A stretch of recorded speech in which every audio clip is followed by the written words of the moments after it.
Hello everybody to this new video where my colleague Victor Mosconi and I will talk about perfectionism, what it is, and we're gonna talk both from the perspective of codependency and from the imposter phenomenon, since Victor is the coach on this field. And I want to give my welcome to Victor. How are you? Doing well today. Thank you very much. How are you today? I'm fine, thank you. So let's just talk about perfectionism, what it is in general. I would say that perfectionism is the tendency to set excessively high standards for oneself and others. Like any personality traits, perfectionism includes a wide spectrum of characteristics, some positive and some negative, that vary from person to person. So in our culture, we are used to classify perfectionism as a negative trait, but researchers has indicated that there are both healthy type of perfectionism and unhealthy types. So what is the healthy perfectionism? Well, this type of perfectionism is characterized by having high standards for oneself and others, and being persistent in the face of adversity. So healthy perfectionism for me indicates high achievers, as this type of healthy perfectionism usually comes with goal-oriented behaviors and good organizational skills. I'm not saying that the perfectionist doesn't have this trait, it does, but the difference between the perfectionist and the higher achiever is that the latter have goals in mind. They still have goals in mind, but they have fun in the process.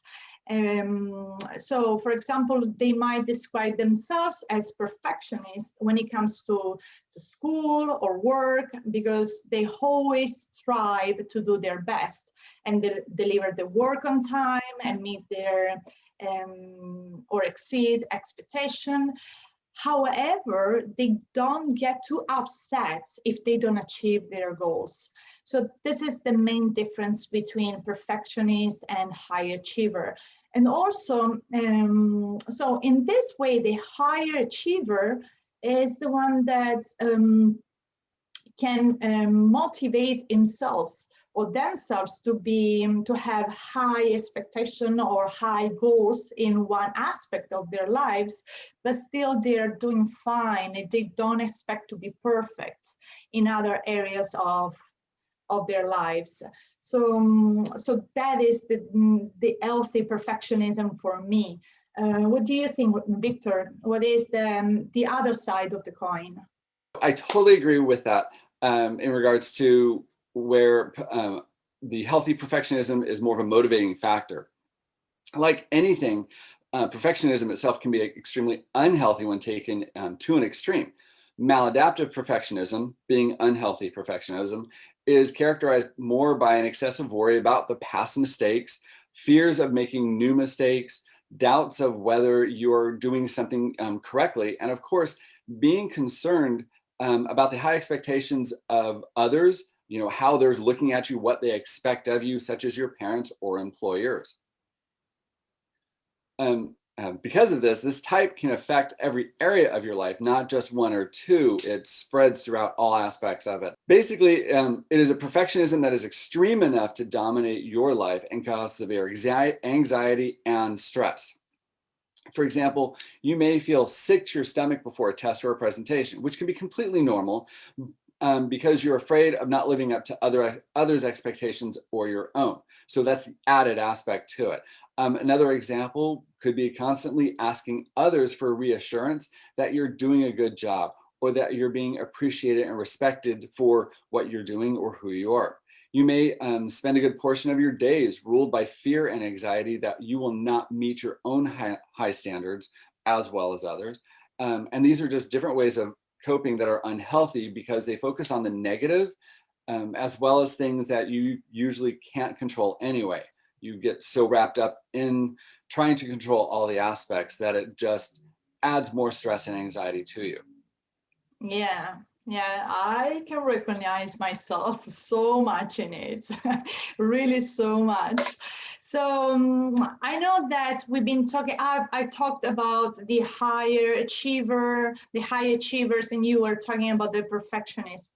But it might create some confusion to people who try to understand, am I a high achiever or am I perfectionist? So in that case, we outline 10 typical traits of the high of the perfectionist, and we can talk about the difference with the higher achiever. So one of those are the fact that the perfectionist is all or nothing thinking.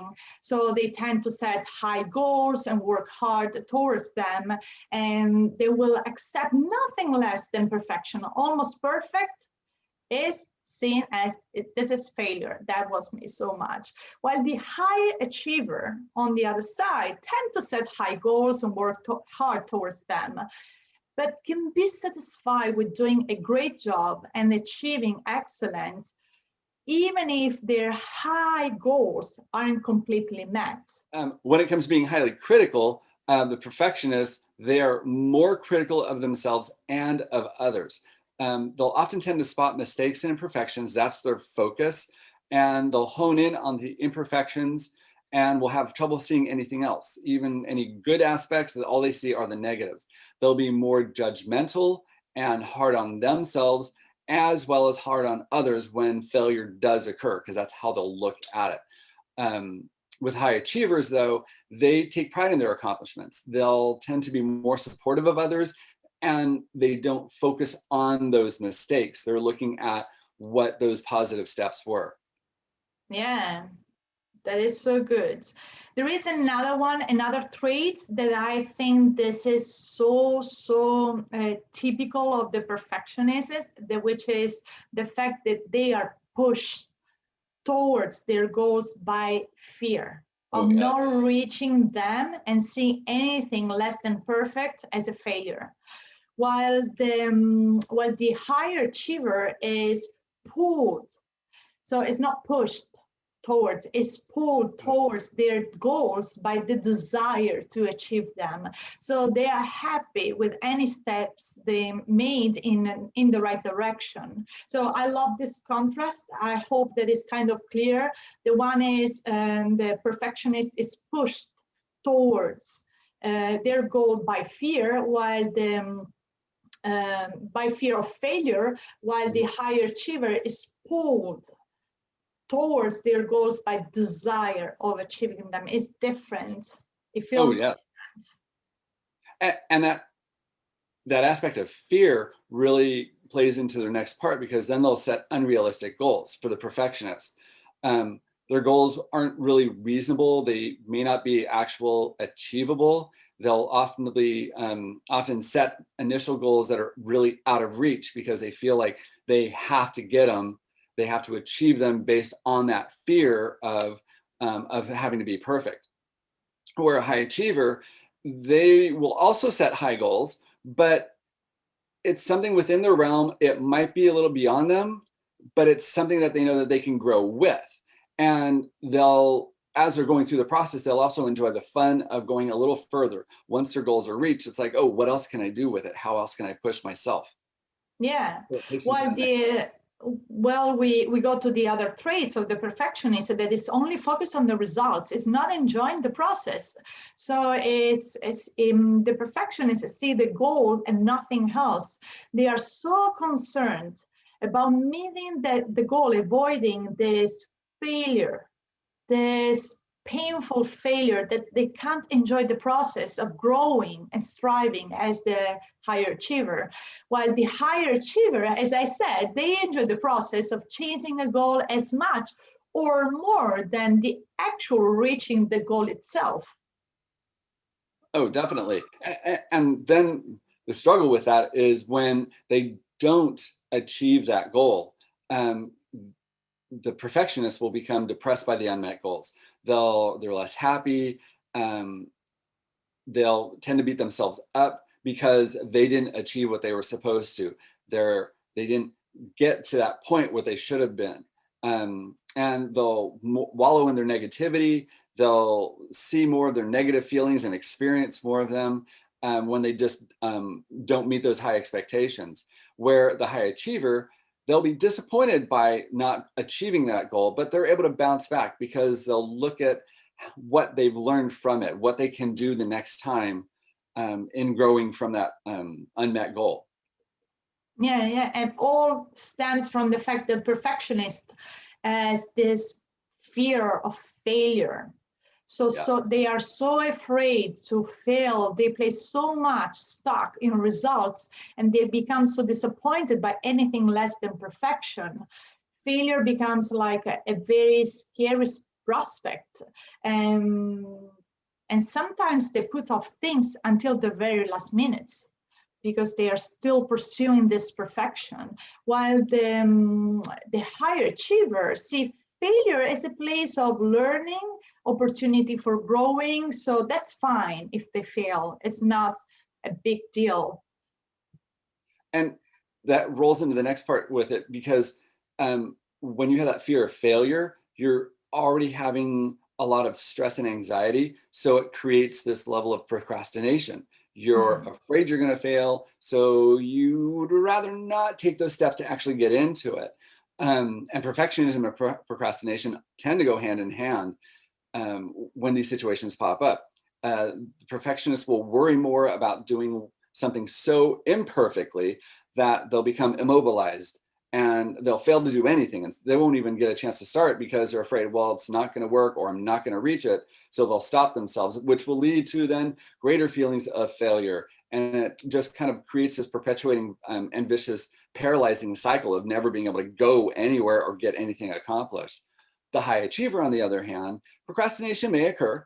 They may be trying to figure out how the best way to start, what they can do, how they're actually going to go through the entire process.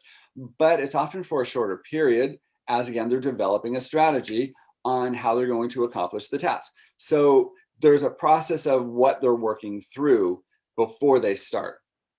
Yeah. And another trait about perfectionism is that they take everything and they are always in a defense mode. So they never accept criticism. They take it like you are attacking themselves, because you are attacking their identity. And while the higher achiever can see the criticism as a valuable information in order to grow and to help their future performance. So from there, they accept the feedback. It's more than welcome to have this feedback, this constructive feedback. And it plays into how they see themselves because of it. A perfectionist usually is starting out and having lower self-esteem. They are often very self-critical. They're unhappy with themselves, and not just with what they're doing, but within themselves as well. They'll suffer from this low self-esteem. They can be often lonely or isolated, as it's their critical nature and the rigidity that trying to push away others as well. Again, trying to reduce the defensiveness, or because they are defensive, they don't want any of the feedback. So it just leads them into this lower self-esteem. Where with a high achiever, they tend to have equally high esteem. They don't think of themselves as the most amazing, maybe, but they know they can figure things out. Or if they come across a challenge, it's like, okay, how am I going to work through it, as opposed to being just completely stuck or in a failed situation. So definitely differences on mindset and perspectives of how they see their environment and themselves as well. Yeah. And with this last trait, I want to make the connection on the reason why we are here, Victor, which is more about talking about perfectionism from the aspect of codependency and the imposter phenomenon, because we can just say that we coach to each other, and we have the traits of perfectionism both in codependency and the imposter phenomenon. So we were just wondering how the two of them might have some similarities, where if this stems from the same belief system, or if they are different. So since I'm the one who is a codependency recovery coach, I will talk about perfectionism from my side, which is the codependency, and then I would like to hear from you. Yes. And so from my side, I can say that in codependency, perfectionism is driven by shame. And then I would like to know from your side. The dependents repress their authentic selves and their authentic feelings, and they develop a deep shame-based beliefs on who they are, their rights, their needs, and their lovability. So the shame is also the result of the hatreds they start turning towards themselves, as they couldn't direct to their parents, because the parents were on this pedestal, and they were relying on them for their survival. So what they do to get by, many codependents have learned to respect and also to measure themselves against this imagined ideal towards which they always feel inadequate, and they feel like, and they became perfectionists to balance the self-hatreds that they feel inside. So they might strive to be loving, good, beautiful, accomplished, fulfilled, and try to be successful, just to prove their worth. Or I can say or to be independent, because they never want to, they want to not to be need of anybody anymore. So however, the harder they try, the more depressed they get, because they are really abandoning that true self that was not nurtured by their original caretakers. So it is so painful. So my question now is, where perfectionism stems from for in the aspect of the imposter phenomenon? With imposter phenomenon, listening as we were going through all of this, and then listening to your description with codependency, I could see there's going to be some connections and some overlap between them. But with imposter phenomenon, perfection is often driven by fear of failure, and of course the need to be accepted. So imposter phenomenon is overall the general feeling of not being good enough. You feel like a fraud to everyone else, and you never are really able to appreciate your own internalized achievements or successes. You're always looking for external sources to validate your worth and if you're good enough. So like codependents, imposters will also suppress their true selves and authentic thoughts and feelings. But because they don't feel they're good enough as they are, or show their worth to others. So they're always trying to feel like they've got to pivot to be somebody else, or to match up to somebody else, because they themselves don't really connect or feel good enough. Many that do experience imposter phenomenon will use perfectionism to compensate for their perceived lack of self-worth. They will strive to be good or better than others in what they do, in how they show themselves, and how they are seen as to be good enough. However, they'll strive to be perfect in all they do, only increases their own anxiety and stress, which then creates even higher levels of perfectionism and a lack of self-acceptance. So it becomes, again, this vicious cycle of never really being able to attain what they want to. They want to be seen as good enough, but they're not there, so they'll try harder, be more perfect, and it just keeps going around in a circle. I think that there is a lot of similarities with the codependency, because they have the same thing, the same cycle. They set this unattainable quest for perfection. They never know whenever what's good enough. So they have this unattainable ideals about everything, about themselves, about their accomplishment, about the people who are part of their lives. And this constant confrontation with these ideal standards creates an ongoing self-judgment and self-shame. So it's weird because the perfectionism from one side is what feeds this self-shame, but at the same time is a coping mechanism because it is a strategy, an escape from these painful beliefs about themselves. So as you said, it's an endless cycle because they will never meet the perfect expectation of their perfectionist parts. And with an imposter, they experience perfectionism will come out in trying to set unattainable goals, just in the same way. And their level of perfectionism, again, will be so extreme that there's never a point that they'll be good enough. The more they work to be perfect, the more imperfections they'll see in their work and within themselves. Unlike the higher achievers that we had talked about before, where they will see the positives, in imposter, those that experience imposter phenomenon only see the imperfections. And their perfectionism is their drive to see themselves as being good enough. They figure, if I can be perfect, I will be seen as good enough. But in never being able to achieve that being of perfection or create that perfect task, for instance, the imposter thoughts only create more self-doubt, more feelings of not being good enough, which only cycles them back around to working harder, trying to be more perfect, creating more stress and more anxiety. There is a question that I want to do to you about perfectionism, because in codependency,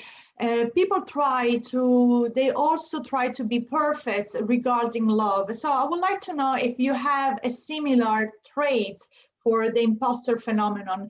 Like, for example, the codependence, the combination of shame, guilt, and perfectionism is self-defeating for the codependents when they seek the love from someone who is unable to love them or just can give love just sporadically. So they strive to be perfect, to be loved, in order to prove that they are loved, that they are lovable, in order to validate the self-esteem and soothe their the shame that they are feeling. And then not only about love, but also the codependent, perfectionist codependent, they're always high performing, always.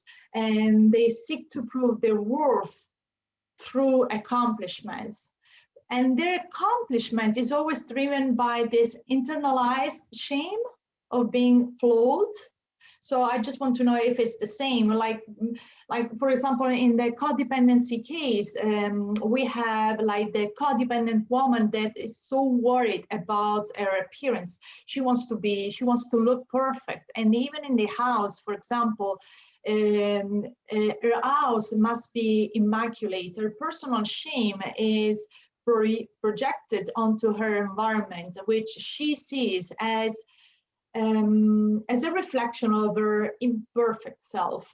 So a codependent woman in the house might look at something that is chipped, dusty, or out of place as something that can create in her anxiety, which she can only stem by fixing rather than fixing her feelings about herself. So I would like to know if in the imposter phenomenon, there are the same traits as the codependency regarding love, the accomplishment. I think that is pretty similar, but about like the house, for example, when I gave you the example of the house.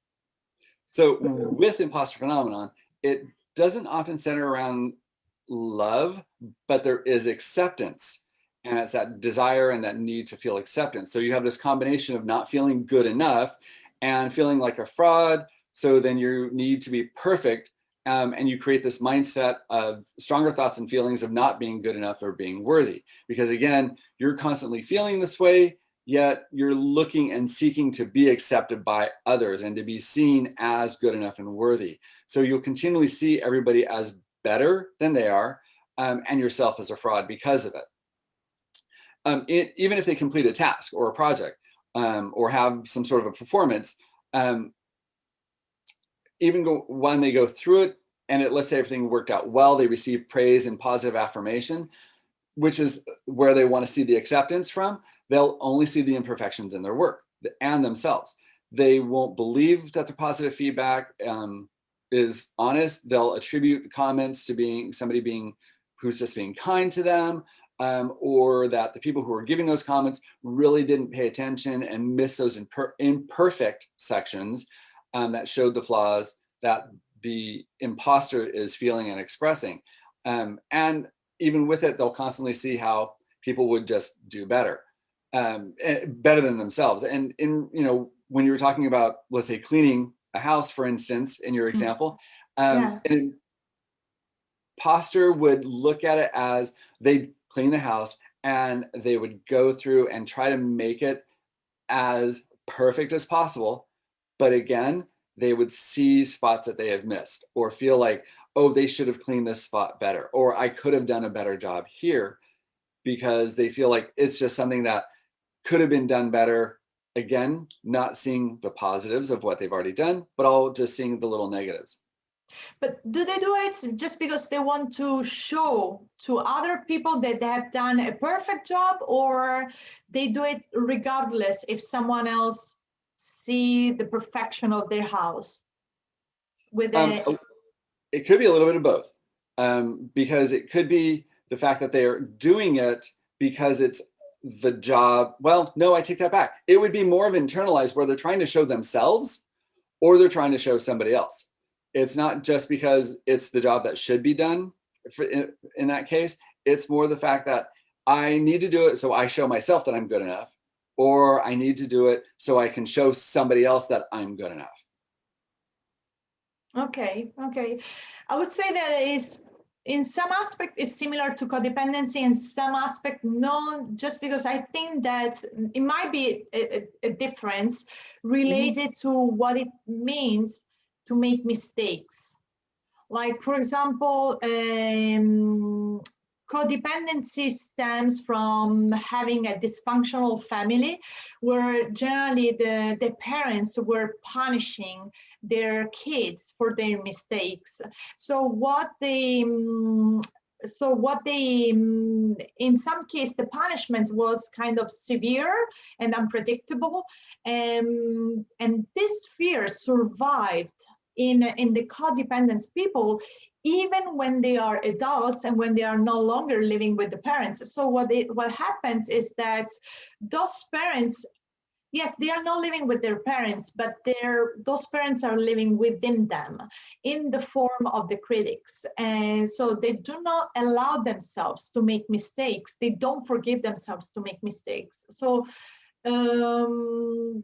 maybe it can be that the difference. So like for example, in the case of the woman who perfectly clean her house, and this house is immaculate, is more about, yes, it's to show off, to show to other people, but also to themselves as a form of punishment. They will like, I can't make any mistakes, I can't clean in an imperfect way because I get punished, but now I am the punisher. It's not they are not my parents anymore. I am the one that I'm punishing myself. So then they start desiring to be infallible, and they get obsessed over every decision, and so much so in their every purchase they make researches, they rehearse their conversation, they avoid at any cost a new experience, always to avoid punishment, because now the punishment is within themselves. So I don't know if it's the same with imposter phenomenon. There's definitely some aspects that are overlapping with it. With imposter phenomenon and making mistakes, when we're looking at it when they were, let's say, a child or even an adult, but I mean, when the mistakes are the main focus, over time, that's all they'll end up seeing. For instance, if I'm trying to think of it, it's like as a child, if they're a child and they're bringing their grades home from school, and yet they're showing, let's say, A's and B's. Well, if the B is the first thing that the parent sees, for instance, they may go, well, why isn't this an A? So right there, it's already indicating that this isn't good enough. So even if they bring an A home the next time, that A may be seen, but it's quickly dismissed because now they're looking at the other grades that may not be A's. So again, they're seeing, oh, this isn't good enough. I'm not good enough. So you're seeing the mistakes. And when the mistakes are viewed first, it becomes more harsh. You start seeing that more. At the same time, the mistakes start shifting from the task or the end product, such as the grades, towards the person. The person will internalize this. In the beginning, as you had stated with codependency, where there's this voice, the parent that's always saying it, it kind of starts out that way with imposter phenomenon, but it will shift into being an internalized voice for themselves, where they begin to see the mistakes are themselves. Then that any future mistakes aren't just pertaining to the task that they're working on, but it's a reflection of themselves. They are the mistakes. They only make mistakes. And it becomes very internalized where it's already in their mindset before any task is even started. They already know they're going to fail. They'll be seen as a failure, and they're not good enough. And this is who they are. So it kind of wraps in that direction. So there is some underlying connections, but instead of being this external voice constantly, it becomes internalized, and that's how they see themselves. Which is similar in some aspects, because I was saying that perfectionism for the codependents come from is driven by shame, shame of feeling flawed. So the mistake, defective, not feeling worthy. It's Right. mainly shame, and so I think that there is a similarities in some aspect, and nothing else. So should we talk about? We've been talking about what is perfectionism from both sides. Oh, I have a questions for you, because people might ask, what is the imposter phenomenon? What is it, the imposter phenomenon? Mm-hmm. Okay. Well, imposter phenomenon is this underlying fear of failure. It's this feeling that you're never good enough, that you're unworthy, and you basically always are looking at external sources and external people for your validation. You do not feel like whatever you do is good enough. So you're constantly looking for others to basically tell you that you're good enough. The problem is you will seek those out, yet you'll never accept their approval because you don't have it within you. So you just constantly feel like you're unworthy and never good enough. And it's this cycle. And there is something called the imposter cycle, where it's this cycle of just feeling these internalized, undesirable thoughts and feelings, and always kind of never being able to break out of them. And it's not a good way to have a mindset. It's not a good way to look at things that you're working on, or even yourself, because it really ends up restricting your own growth and development of what you want to achieve in your life. I think that it is so similar to codependency. I mean, the fact that the person is looking for validation, for approval from other people, they do not know their reality. They do not want what they want, what they need, what is that they feel. So they always try to get a reflection of themselves through the other people. Maybe the only difference, because as you said, as the way you talked about the imposter phenomenon, looked like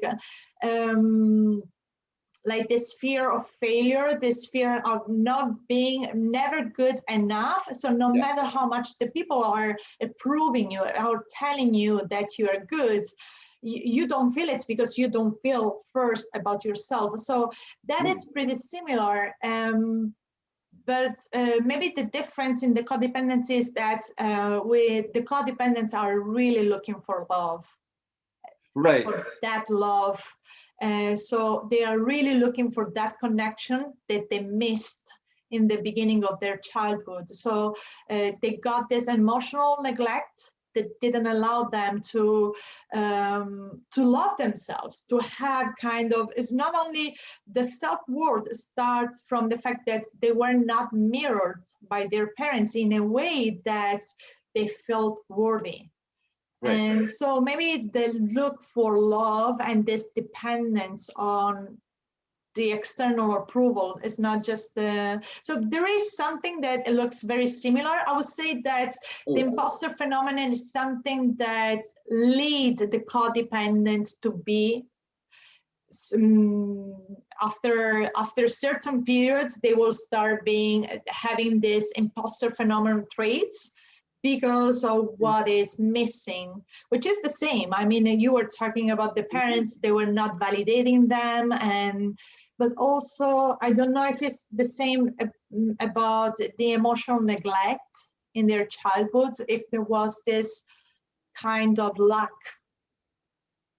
It can be, but it really kind of depends. Some people never really had any emotional neglect. It was more about, for them, it would have been more about the acceptance of who they are and what they do, because they realize that it's through those actions and behaviors that they had experienced when they were younger, kind of sets them off in this path later. Most of them, when I've done research and on different aspects of imposter phenomenon, haven't really ever come across anything that's stated any kind of an emotional neglect. For the most part, it was usually just more about actions and behaviors based on what they did or who they were as a person, not ever measuring up, not being good enough for the expectations, for instance. So there's still those connections, as we had talked about, with expectations. They're looking for, like, a parent will set an expectation higher for them, and they feel like they can never achieve it, never really connect to it. But it's definitely connecting in with the acceptance. And I'm sure that's part of it as well, though. I mean, being loved, and correct me if I'm wrong, being loved is being able to be accepted for who you are, and being embraced for what you bring to the other person. And if you're not being accepted, then you definitely may not feel like there's that kind of a love connection. And that's actually interesting now that you mentioned it, because I haven't seen any studies in regards to imposter phenomenon that look at the aspect of being loved or not loved. And I wonder maybe if there is a connection with that. It might be, because as you said, it's being accepted for who you are. As I said in the beginning, the codependents needs to repress their authentic self and their feelings. They can't. They needs to be attuned to the parents, to their parents' emotions, to be on guard all the time. So it's really about that lack of nurture, of love, and saying like, who am I? I'm mirroring this person that makes me feel like I'm a burden, or like they don't want to deal with me, or I'm expressing a need and they are just overlooking at it, or they're just like diminishing it. So it's like really, I mean, codependency is based on this lack of nurture, and so it's a type of trauma. Yeah. So should we now give some tips about how to overcome perfectionism? That would probably be good. We've been talking about all the negative aspects of perfectionism, so giving some ideas on how to break out of it would be an excellent thing to do. So I would say that the antidote to perfectionism is self-acceptance. So we were talking about acceptance, and it's super very important in both cases, whether it's codependency or the imposter phenomenon, which does not mean that you need to love everything, but you accept it the way it is. So giving up perfectionism, it might be not easy in the beginning, because your brain has been programmed for certain beliefs, viewpoints, conditioning. So when you do things that they are not perfect, you might feel this kind of discomfort. So my tips is like first of all, understand that nothing is perfect, and that's okay. That's fine. We are human. We are not here to be perfect. And so, and the second, see if you can leave things unfinished, messy, out of place, and notice how it makes you feel. It makes you feel like, if it makes you feel like this uneasiness that I was talking about, and in this case, question that belief. Do you really need to be perfect in that moment? What will happen if you leave it imperfect? And then you need to change your perspective about failure. This is very important. Changing your perspective about failure and mistakes, which are no longer an expression of your defectiveness, but as areas of growth. So questions your beliefs about failure and about mistakes.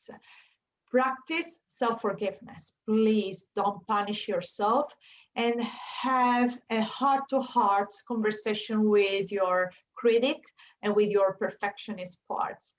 Good exercise can be, and this came from my friend Victor. He gave me this exercise about the mirror, which I'm adding another tip on it, because he told me to look at myself in the mirror and to find, instead of looking for flaws, to find the things that I like.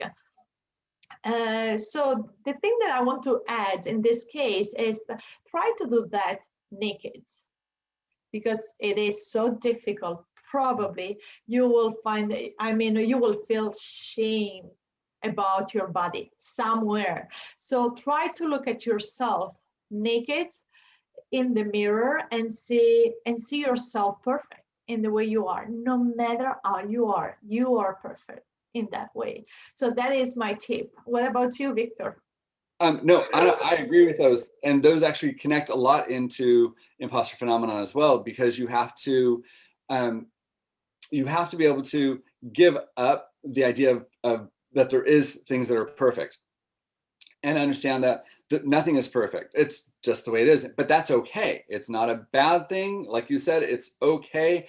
And even if it's working on a task, you want to do the best job you can. And that's, I think, the mentality you want to have when, especially with working through imposter phenomenon. You want to do the best job you can, but it doesn't have to be perfect. Are you taking care of what's needed? And is it taking care of what the end goal overall is? When you were talking about self-acceptance, this is huge for imposter phenomenon, because that's the whole part. They're constantly looking for external sources to be accepted, because they don't have that internal source of acceptance. And you have to be able to realize that, you know what, I'm okay. I'm good at who I am. I'm good at what I do. So the mirror exercise is an excellent way to start, because sometimes it's those physical aspects that we look at that we don't want to see. And again, as you had stated, that we'll see the flaws first, but part of the exercise is not thinking of the flaws, but of course, looking at something that you appreciate about yourself, that you are happy with. And it doesn't mean you've got to be ecstatic and thrilled, but something that you can go, you know what, I like that. Well, that goes into looking at what you do and what you've accomplished in your life. Because oftentimes with an imposter phenomenon, thoughts is you only see the negative. I'm not good enough. Well, yes, you are. Look at what you've accomplished. And one thing to do would be to sit, write down things you have accomplished and what you had to do, what time, effort, energy, knowledge you had to put into actually successfully achieving that accomplishment. And this way you can start actually looking at what you can do, what you are capable of, and accepting that, going, hey, I could actually do that.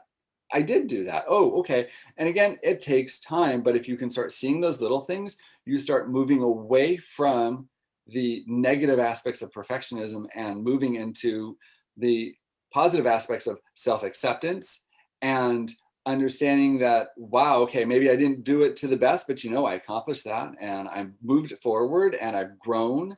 And that's really the big parts. You have to be able to change that perspective. and realize that, okay, well, yes, I made a mistake here, but no, that wasn't the end of it. I actually got through the project. I was able to move forward. I grew in these different points. And those are things you have to start recognizing for yourself. Yeah, so the goal should be not to give up on perfectionism, but maybe moving from perfectionism to high achiever. Yes, definitely. So be the one that's, because I mean, being totally lazy and not wanting perfection in anything, no, not that thing. But at least going to something that is more balanced. So you want to give the best of yourself, but in the meantime, enjoy. Enjoy Yes. the process, enjoy the journey. If you don't get to that high standard, that's fine. As long as you feel that you are enjoying what you're doing. And that's just it. I mean, if you're not enjoying the process and what you're working on, then it only just causes more stress and anxiety and health problems. And instead of looking at things as a negative way, definitely enjoy what you're doing. And if you stumble, you make a mistake, pick yourself back up and go, oh, okay, what did I do? Oh, okay, that's what I did. And then you kind of just learn from that. And you look at it as a growing process. And when you start looking at it in that respect too, it changes your mentality and you start enjoying the process more because you don't see it as this big heavy weight that I have to get it perfect. It all has to fit in this particular box. You start realizing that you're going along the process, the journey, and enjoying it and growing with it. And it makes a huge difference. Yeah. And I want to say something that I was just thinking about it right now. Pair up with someone, with people who supports you, who don't compete with you, but supports you. So instead of competing with you, they might challenge you, but they still support you. That is so important. So don't think in terms of competition, of confrontation with other people, but just stay with the team. I mean, just get with the team that really enjoy your accomplishment and you enjoy the accomplishment of others. Something that like the higher achiever has is that it is supportive of others. Yes. It's not in competition with the others. So I and with think, that, yeah. they're not comparing themselves in that way as a competition where, oh, they're not, or I'm not as good as them. It's not a matter of comparing or competition. It is definitely support. If you're supporting what they're doing and they're supporting you, it really helps. It takes a lot of that stress away. Yes. And you end up feeling like, okay, this is good. I can actually do this. And when you do have those struggles, you know that other person can be a support because they're there to help move you along. And again, as you had said, Letty, that you want them to challenge you, but you also have to see that where that challenge isn't in a negative light. They're there to help support and move you forward, as opposed to throwing up conflict. And yeah, the challenge was more about instead not being indulgent and say to you, don't do this, it's better if you don't do it. I mean, that challenge that motivates you, but it doesn't get to the extreme of competing with others. Right. Yeah. It's definitely that positive challenge of, like you had said, kind of growing and moving you forward. So yeah, that's so helpful. So positive. Yeah. Do we cover everything? Like, do you want to add anything else? Because I think that we covered quite a lot. We did. Yeah, no, we covered everything and we added some additional things to it. So yeah, I thought it was good. So so it's time to part with our audience, and hopefully it was interesting. It was an interesting topic. I thank you so much for this conversation, Victor, because I was really curious about perfectionism within the imposter phenomenon, and I learned a lot. And what else? I just want to say thank you for the opportunity. I'm glad we were able to discuss it and look at the similarities and differences and connections between codependency and imposter phenomenon. I learned Yes. as well. It was really good to learn. Yep, me too. So I hope we're going to have a future conversation in some other topic. And for now, let's just say bye to everybody. Bye. Thank you for Bye. joining us. Bye. Bye.